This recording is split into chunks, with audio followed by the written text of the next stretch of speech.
the Guinea Pig Collective. All will be assimilated. Resistance is futile. You know me, but I don't remember smelling you before. Who are you and where do you come from? Hey everybody, what's going on? And welcome back. Normally this would be a live stream, but unfortunately we're incredibly busy here at the Collective today. There's a lot going on, a lot of things we got to take care of, including taking a few jabs at CenturyLink because unfortunately the internet kind of crapped out yesterday and the day before for us. We also finally just got one of the new homes in, homes that I've been ordering for over 5 months and they kept getting canceled, but we have a new home for a couple of the piggies that have to be put together as well. However, I did have a bunch of videos and clips that I decided I was going to put together today in place of the normal show. I hope that you enjoy it and we will see you next week with a live show. Hey everybody, what's going on and welcome back. Jumper and I getting ready to do another Transformers review. So, what am I going to show off? This time I am going to be showing off 1986 Transformers, the movie toy line, Grimlock. Now this one is an incredibly huge figure. Here we go. Me, Grimlock, not nice Dino. Me, bash brains. So, in case you probably can't tell right out of the box, this is an extremely large figure. And of course, he comes with a little wheelie who can perch up on his shoulder. Now, unfortunately, this wheelie is not really posable. He had the legs bent a little bit, but he's still in that sitting position. The arms move a little bit and the head turns. But other than that, he's pretty much just a stationary figure that's going to sit on Grimlock's shoulder or something. I mean, I think this would have been better if it was fully posable at least. I mean, granted, I know he's not going to transform, but if he was at least had some knee articulation, I think it would have been a little bit better to fit alongside Grimlock. But Grimlock himself looks incredible. We're going to have to check out the articulation on this thing. So he has the normal arm articulation. This is really cool. These arms are ratcheted.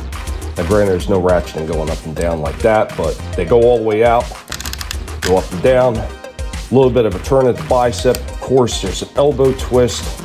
There's even a hand turn. There's waist swivel. His head moves around, doesn't really look up, but it can look down a little bit. Of course, almost transforming him there. Legs go all the way out in a full split. Of course, you got the hip. Got a little bit right there at the thigh. Of course, a knee joint. And he does have a little bit of a rocker right there. Incredible articulation on this one. And like I said, this one is huge. As comparison to one of the other larger figures that I'd gotten from the Kingdom line, which was Galvatron. Galvatron is quite small next to Grimlock. Grimlock is pretty huge. And before I wind up putting him in his dinosaur form and we see what he looks like there, why not have a comparison with his original G1 version? Yeah, the G1 version is tiny as compared to this newer one. This 86 one is actually amazing how well it was done. And it shows off a lot of the nods to the original G1 with the gold, the plate right there in the center. Everything that they possibly could have put in here to make this look G1, they did. Kudos to them for an awesome job right there. Me Grimlock, no bozo, me king! So even in his Dinobot mode, he is extremely large. I mean, once again, he's still a little bit bigger than Galvatron, even in his Dinobot mode. That's pretty amazing. But the way that this thing looks is incredible. There are little ball joints right there in his little mini Tyrannosaurus arms, and there's actually a bend right there. Granted, I think his arms are a little bit long, but of course the mouth opens and closes. That is really nice. And of course there's, you know, the articulation that was already in the legs. And the one thing that I really did appreciate this thing about it was how easy it was to transform. Granted, I don't like that there's an empty spot in the back. That's kind of a little weird. I don't know if maybe there's something else I'm missing that goes back there, but I'm just going by the transformation that was on the original one. This one is very intuitive. If you are a fan of the old school Transformers, you can figure this one out relatively easy. I mean, there's a few more flips and turns, but otherwise, it transforms almost exactly like the G1. I appreciate that, and I think this one is incredibly well done. If you do have an opportunity to pick up the 1986 Transformers, the movie, Grimlock, I would highly recommend it.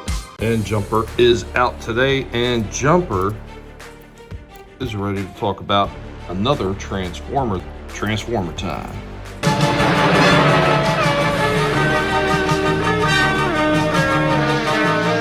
Transformers, more than meets the eye. So today, from the 86 Studio series, we have Transformers the movie, Dinobots, Slug, and Daniel Witwicky.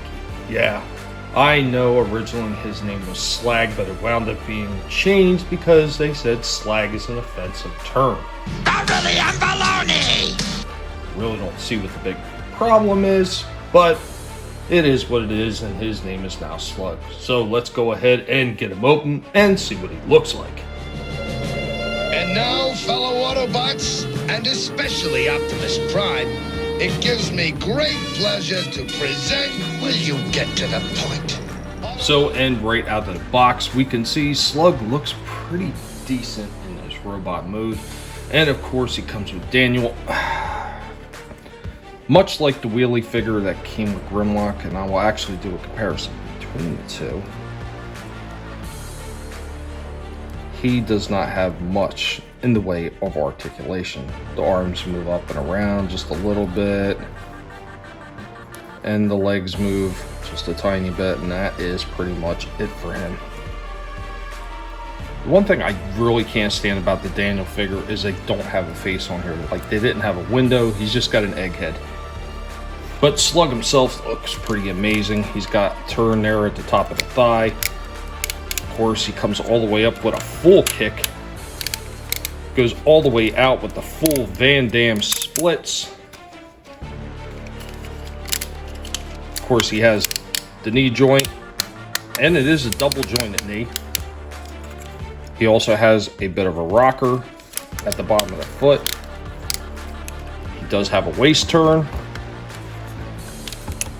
Yeah, it's full movement at the top, and it's all ratcheted too, except for, of course, this part that comes up, but that is all ratcheted. I love that, because when you put him in those play poses, it's going to stay. He's got a little bit of a turn here at the top of the bicep. He's got an elbow joint.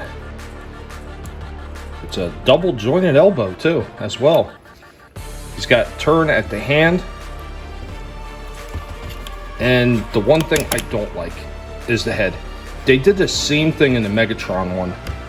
So they got this piece that his head sits on, and the whole thing moves. Now, his head itself actually does have a little bit of movement here, but you have to hold the base that his head is sitting on to try to get it in position. It sucks. Like, I don't know why they didn't have this piece right here click in somewhere.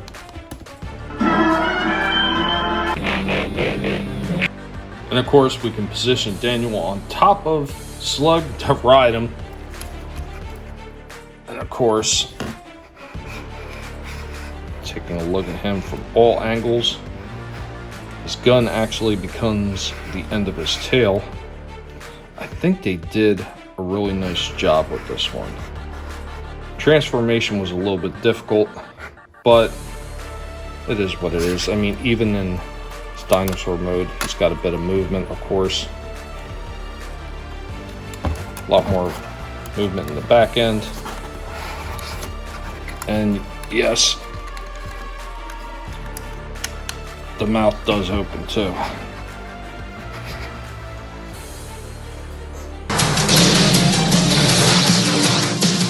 And if I take Scourge's Fire Blast out, there is the plug-in port, so you can actually put it in there to give him that effect like he's breathing fire like you've seen in the cartoons.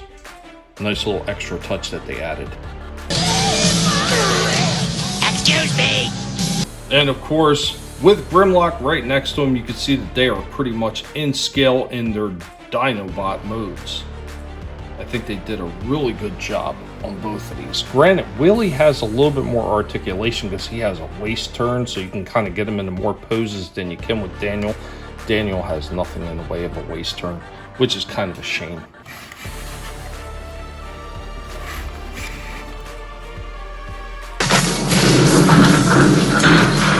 Slug and Daniel with Grimlock and Willie. Now I know from the angles it almost kind of makes it look like Slug is slightly taller than Grimlock, but he's not. And one thing I will tell you is this Daniel has no articulation, but he stands a lot easier than the Wheelie figure does. The Wheelie figure is extremely hard to stand up, even though he has a waist swivel and he does have a head turn. But take him, get him about as close as we can, side to side. Look at the size of those things. See, the Grimlock is just a hair taller than him.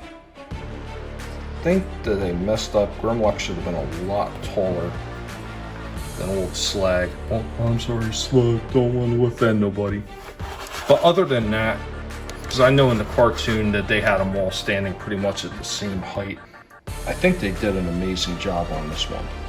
Alright, we got the jumper with us, and you know what time it is. It's time to show off some new Transformers, and this one is from the Studio Series movie 86, Sludge.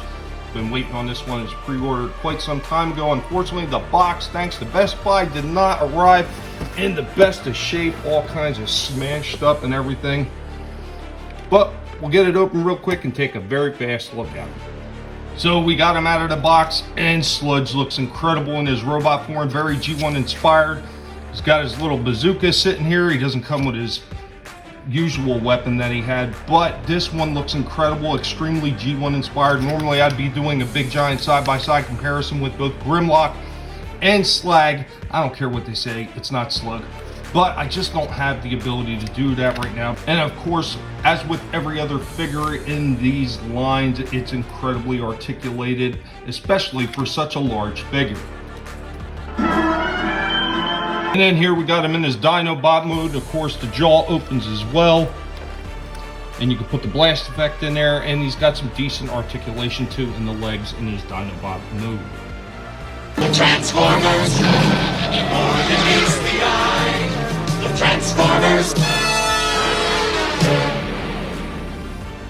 Look at you. You're like a diva up here. Remember, if you like what you've seen, go ahead.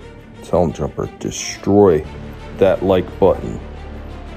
Be sure to leave a comment, and if you are new to the channel or if you're returning and YouTube has unsubscribed you again, we here at the Guinea Pig Collective would appreciate you subscribing. Remember guys, never let anybody tell you what you can and can't say, what you should or should not watch, because your silence gives consent, and the guinea pigs will get you.